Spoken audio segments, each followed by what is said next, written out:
Liverpool, Merseyside, England, July 6, 1957. 16-year-old John Lennon meets 15-year-old Paul McCartney at a church garden party. Lennon's band, The Quarrymen, had just played a set, and Paul had been impressed enough to come up to chat with him. As it turns out, McCartney was a musician too, and performed a song for Lennon backstage. Lennon was also impressed and asked McCartney to join the group as a rhythm guitarist. McCartney said yes. The two quickly got along due to their shared love for American rock and roll. In February 1958, McCartney invited his buddy George Harrison to watch the band. Harrison loved what he saw and also wanted in. After impressing the band with his amazing guitar skills, they enlisted him as lead guitarist. By January 1959, Lennon's buddies who had formed the original band were out of the picture, and it was just him, Paul, and George. They continued to perform, though, sometimes performing as Johnny and the Moondogs. Whenever they could find a random drummer, they would play a show. Meanwhile, Lennon had begun studying at Liverpool College of Art, and there he met a dude named Stuart Sutcliffe. They became friends, and Sutcliffe joined the band on bass. He was actually the one who convinced the band to change their name to Beatles. Yes, spelled that way. Later, they were the Silver Beatles, then the Silver Beatles, and then finally just the Beatles. By August of 1960, it was around this time that they got a residency in the famous red light district of Hamburg, West Germany. They also got a drummer named Pete Best. For the next 3.5 months, the now 5-piece band played lots of shows in Hamburg. Even though they were all back in Liverpool in early 1961, they'd be back to Hamburg several times over the next couple years. Around that time, Sutcliffe left the band to go back to school and pursue painting, and McCartney took over bass. Tragically, Sutcliffe would die from a brain hemorrhage the next year. Throughout 1961, the Beatles began to build up a following with the growing Mercy Beat movement. A producer named Bert Kaempfert hired the Beatles, now a 4-piece, to tour as Tony Sheridan's backing band for some recordings for Polydor Records. In November, a local record store owner and music journalist named Brian Epstein first saw them perform and was extremely impressed. By January 1962, he was their manager and was trying to get them out of their contract with Bert Kaempfert. By May, they were free of that contract, and Epstein had already been arranging auditions for the Beatles with new record labels. Epstein and the Beatles were rejected by Columbia Records, HMV, High Records, Philips Records, Oriole Records, and others. The band auditioned for Decca Records, who famously rejected them by telling Epstein that, quote, guitar groups are on the way out, and, quote, the Beatles have no future in show business. However, producer George Martin thought otherwise. He signed the band to EMI's Parlophone label. As the band began a recording session at EMI's Abbey Road Studios in June 1962, Martin complained about Best's drumming, saying it wasn't the best. I mean, he was best, but apparently not the best to Martin. Okay, that was bad, sorry. Ultimately, the Beatles had politely fired him from the band in August, replacing him with a dude named Richie Starkey, aka his stage name, Ringo Starr, who had previously played drums for Rory Storm and the Hurricanes. The band recorded a few songs in September, and of those, Martin chose the song Love Me Do to be their first single, releasing it on October 5th, 1962. McCartney had actually originally written that song when he was 16, so yeah, the Beatles' first single was written before the Beatles even existed. Love Me Do was a success, peaking at number 17 on the record retailer chart. The band made their first television appearance on the regional news show People and Places. By the end of 1962, Epstein had convinced the band to stop swearing and smoking on stage. Oh, and to dress more professionally on stage. The band had also convinced each other that they'd be better if everyone helped out with not only the singing, but also the songwriting, although it'd mostly just be Lennon and McCartney doing most of the songwriting over the years. Parlophone released their second single, Please Please Me, on January 11th, 1963. This one was a bigger hit, reaching number 1 on both the New Musical Express and Melody Maker charts. On February 11th, the Beatles recorded 10 songs in one day for their debut LP, also called Please Please Me because it featured the hit single. Wait, did he say 10 songs in one day? Yes, I said 10 songs in one day. They recorded them live and knew the songs well. George Martin was still in shock, saying, quote, "I don't know how they do it. We've been recording all day, but the longer we go on, the better they get." Parlophone released the album on March 22nd, 1963. By May, Please Please Me had hit the top of the United Kingdom album charts and stayed there for 30 weeks before being replaced by their next album. Yep.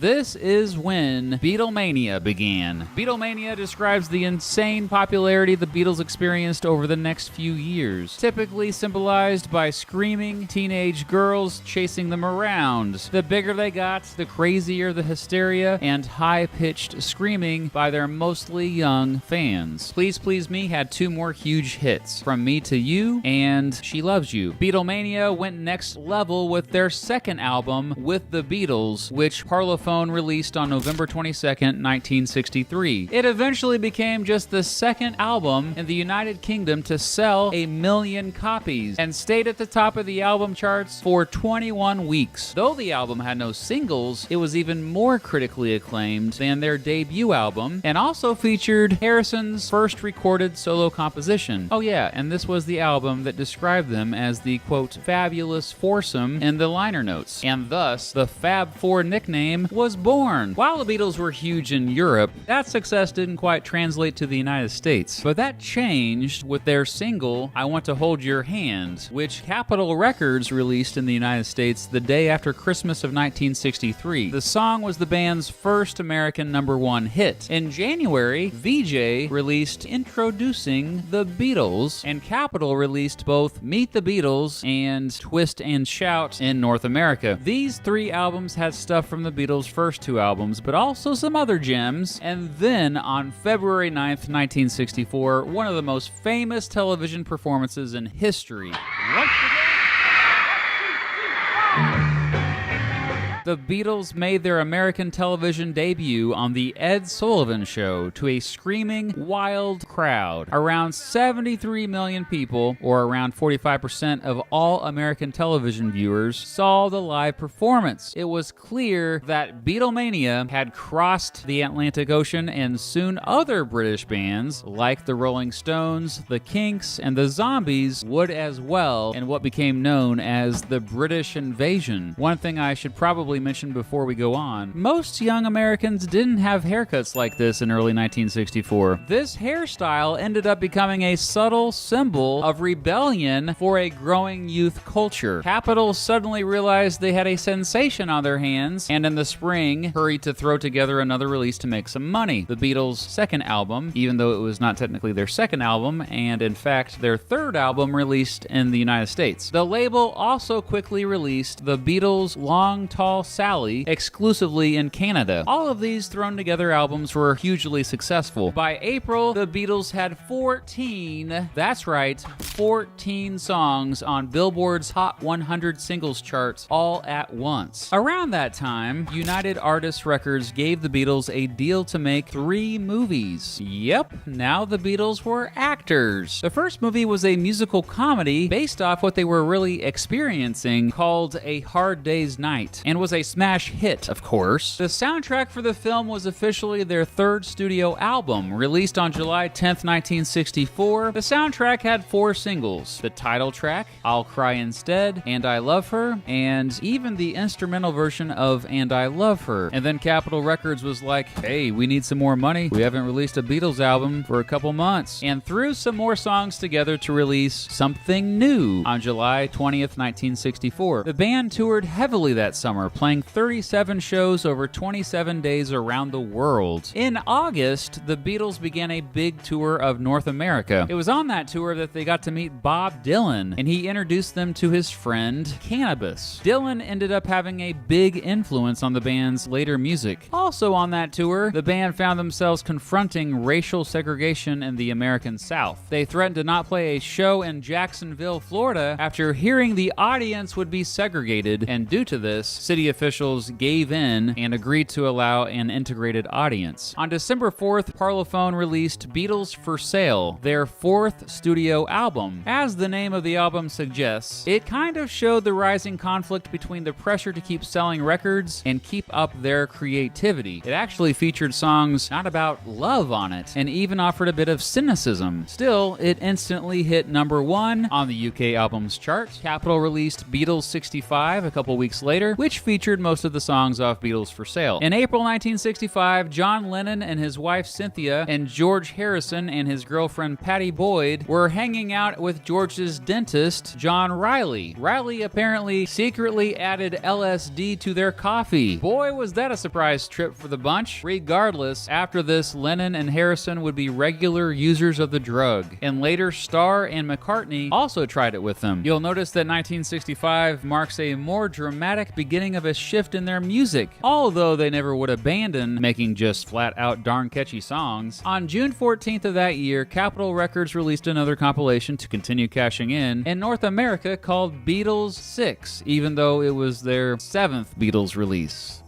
That same month, Queen Elizabeth sparked controversy by appointing all 4 Beatles members of the Order of the British Empire. Later that summer, the band starred in their second film, Help. The soundtrack to that film would be their 5th studio album, released on August 6, 1965. Although the whole album is a classic that got tons of perfect reviews, the 3 biggest hits off of it were the title track, Ticket to Ride, and Yesterday. According to the Guinness Book of World Records, Yesterday remains the most covered song in history. The movie was another comedy that followed the group as they struggled to record a new album, all while logically protecting Ringo from a cult and a pair of mad scientists. The band toured regularly promoting the album, playing one of their most famous shows on August 15th at New York's Shea Stadium to a record crowd of 55,600 people. In September, ABC began airing a Saturday morning cartoon about the band. It was the first weekly show to feature animated versions of real living people. In October, George Martin and the band decided that instead of just making albums that were really just a collection of singles, they were going to focus on making a complete album. Also, for the first time in their entire careers, they were able to take their time recording, free of tour, radio, or film commitments. The result was a masterpiece, Rubber Soul, their 6th studio album released on December 3rd, 1965. Critics praised the album, of course, saying it marked a new threshold of complexity and maturity of the band's sound. Later, Lennon joked this was, quote, the pot album, as apparently the band was regularly smoking pot while recording it. Many fans say this explains the dramatic change of direction of Rubber Soul, an album that was folkier, featured new instruments, brighter guitar tones, and complex arrangements. Some of the bigger hits on the album included We Can Work It Out, Norwegian Wood, Nowhere Man, and Michelle. In March 1966, the Evening Standard, a London-based newspaper, published an interview with John Lennon. Lennon would later cause quite a bit of controversy when he said, quote, "We're more popular than Jesus now. I don't know which will go first, rock and roll or Christianity." Well, those words would haunt the band throughout the rest of the year. Lennon implying the Beatles were more popular than Jesus, even though the comment was taken out of context, led to protests, death threats, and the public burning of the band's albums. To add to their controversy, on June 20th, Capitol released another compilation album called Yesterday and Today with this controversial cover. Despite this, hundreds of thousands of screaming fans continue to come to their shows. In fact, those screaming fans were so loud that the band had a hard time hearing themselves playing. This, combined with the fact that they'd become a bit bored with the routine of performing live, and that these live shows were no longer about the music anyway, influenced them to decide to make their tour for their upcoming album, Revolver, their last tour ever. Revolver, released on August 5th, 1966, and the band's 7th studio album, continued the experimental trend that Rubber Soul started. It was another masterpiece, featuring a dive into psychedelic rock, and again featuring complex arrangements that pushed popular music forward in a completely new direction. Basically, the Beatles were at the top of their game, and everyone else was playing catch-up. Many music critics have said it is literally the greatest album of all time. The cover of Revolver was even radically different. Two of the bigger hits on the album were Eleanor Rigby and called Paperback Writer, which even had a music video made for it. It was one of the earliest music videos. The Beatles played their last concert before a paying audience at San Francisco's Candlestick Park on August 29th, 1966. After 4 years of non-stop touring and more than 1,400 concerts, they were now a studio band. They went back to Abbey Road Studios in November, and this time took their own sweet time recording, wanting to make their most experimental and well-produced record yet. And take their time they did, spending over 700 hours in the studio, 55 hours of that on just one song, Strawberry Fields Forever. However, that song didn't make the cut for what would become their 8th studio album, Sgt. Pepper's Lonely Hearts Club Band, released on May 26, 1967. To say this was another masterpiece is almost an understatement. Remember how I said that many music critics said Revolver is the greatest album of all time? Well, many music critics also have said Sgt. Pepper's is the greatest album of all time. The album's cover is certainly among the most famous of all time. It was the first album to print the lyrics of every song in the artwork. It might have single-handedly both started progressive rock and the entire 1960s counterculture movement. It made the concept album popular. Simply put, it literally changed pop music forever. Sgt. Pepper's Lonely Hearts Club Band remains the United Kingdom's best-selling studio album. On June 25th, 1967, the Beatles performed a new single, All You Need Is Love, to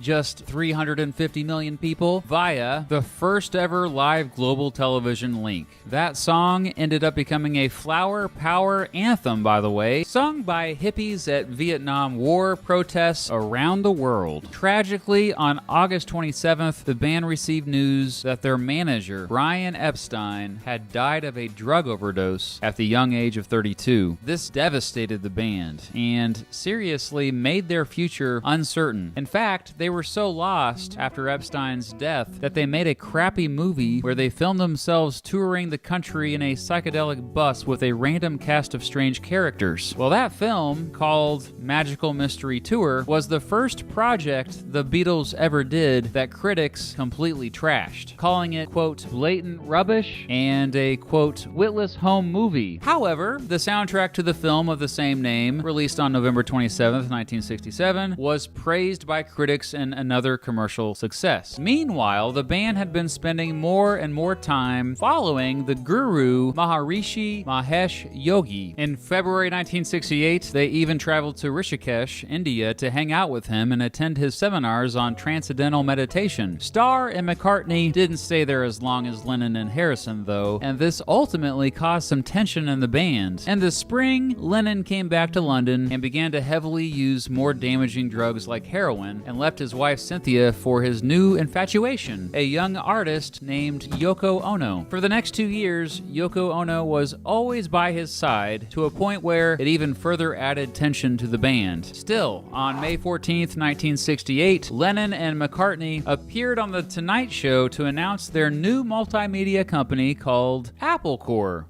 Get it? Like Apple Corps? They launched the conglomerate to help new artists, but ultimately its record label, Apple Records, would be just a creative outlet for the Beatles. On July 17th, a somewhat trippy animated film featuring the band called Yellow Submarine premiered at theaters in London. In October, the band finished up recording a huge batch of new songs, so huge that they would make up a double album. Their only double album, in fact, simply called The Beatles. Their 9th studio album would eventually just be known as The White Album because, well, look at it. It had no graphics or text other than the band's name. They released it on their own label on November 22nd, 1968. The recording process was again long and drawn out, and the members of the band increasingly found themselves getting annoyed with each other, even showing up on different days to record different parts. In fact, just 16 of the album's 30 songs have all 4 band members performing, even though there were no official singles off the album. 2 of the bigger hits on it included Obla Dee, Obla Da, and While My Guitar Gently Weeps. It was another masterpiece, praised by most critics, by the way. Oh, and of course, eventually sold millions. Not until January 13th, 1969, did they release the soundtrack to the movie released the previous year, Yellow Submarine. It was their 10th studio album, and only got mixed reviews, mostly because the Beatles kind of just threw some leftover songs on it. On Billboard's album chart, the Yellow Submarine soundtrack reached number 2, just behind the White Album, which held at the number 1 position. Around that time, McCartney really wanted the Beatles to start playing live again, believing all this studio work was hurting the band's chemistry. The rest of the band kind of agreed and went along with the idea of touring again. However, rehearsals often did not go well. Sure, Yoko Ono famously got a lot of the blame for distracting Lennon, but all 4 of the Beatles were distracted. January 1969 was actually a busy month for the band. In addition to rehearsals, they started recording some songs how they used to in the early years. On January 30th, 1969, the band, along with soul musician Billy Preston, played a surprise concert right on top of the Apple headquarters in London. The 42-minute set would be the last public performance by the Beatles. Yep, they soon abandoned the idea of touring again. In late February, they decided to record a new batch of songs the way they recorded the White Album. Recording sessions would occur sporadically over the next few months. Preston often joined them, becoming another fifth Beatle. As the months went on, it was clear that the band was drifting further and further apart. The last time that all 4 members worked together under the same roof was recording their song The End on August 18th, 1969. The End? Huh.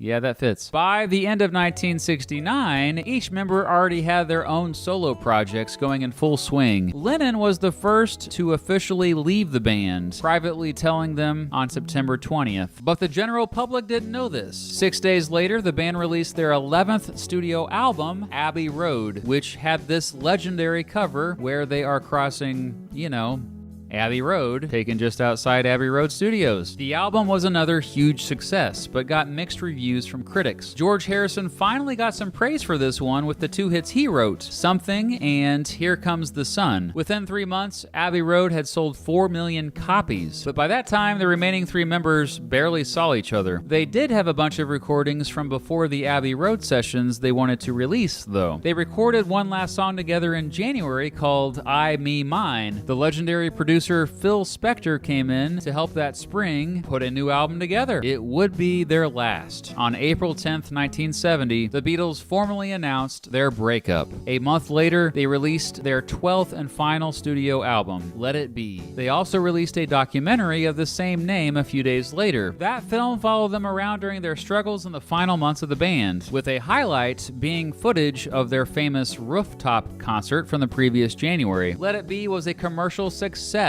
with the hit ballads The Long and Winding Road and the title track. But this one definitely got some more negative reviews. News of the breakup of the Beatles devastated fans around the world. But fortunately for them, all 4 of them have thriving careers as solo artists and with other bands. All of them had hits at some point or another, but the releases of the Beatles would always overshadow their work. An insane fan murdered John Lennon outside of his apartment building on December 8th, 1980.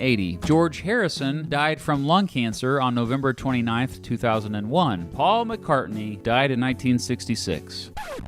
Just kidding. He's still kicking it. In fact, both he and Ringo Starr are still performing and releasing music, and recently reunited to record a song that John Lennon wrote the last year of his life, and played a couple songs live together last summer in Los Angeles. Though there were many Beatles compilations and films released in the decades since the band broke up, a couple big ones of note were The Beatles Anthology and One. The Beatles Anthology was a television documentary set of double albums and a book that examined the history of the band in way more depth than this video has. Oh, and McCartney, Harrison, and Starr were involved with the whole process. One was a compilation of all the band's #1 singles. It came out November 13th, 2000, and ended up being the best-selling album of the decade, eventually selling more than 31 million copies. We just wanted to get guitars, get in a band, because we didn't really have proper jobs at the time.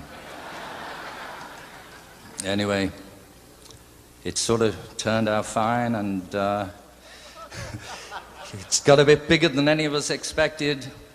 So of course the Beatles were inducted in the Rock and Roll Hall of Fame, but also all 4 individual members have been inducted in the Rock and Roll Hall of Fame. Today the Beatles are widely considered to be the most influential band of all time. They defined an entire generation and transformed popular music forever. Former Rolling Stone editor Robert Greenfield wrote, quote, "In the form of popular music, no one will ever be more revolutionary, more creative, and more distinctive. The band even changed how people listen to music." What's particularly impressive about the Beatles is that they were both critically acclaimed and extremely popular. Critics universally adore them, and they also just happen to be the best-selling musicians in the history of the world, selling more than 800 million albums worldwide. Probably no other musicians will ever accomplish what they accomplished. They are simply the greatest band of all time. Don't believe me? Go ahead and Google greatest band of all time and see what comes up.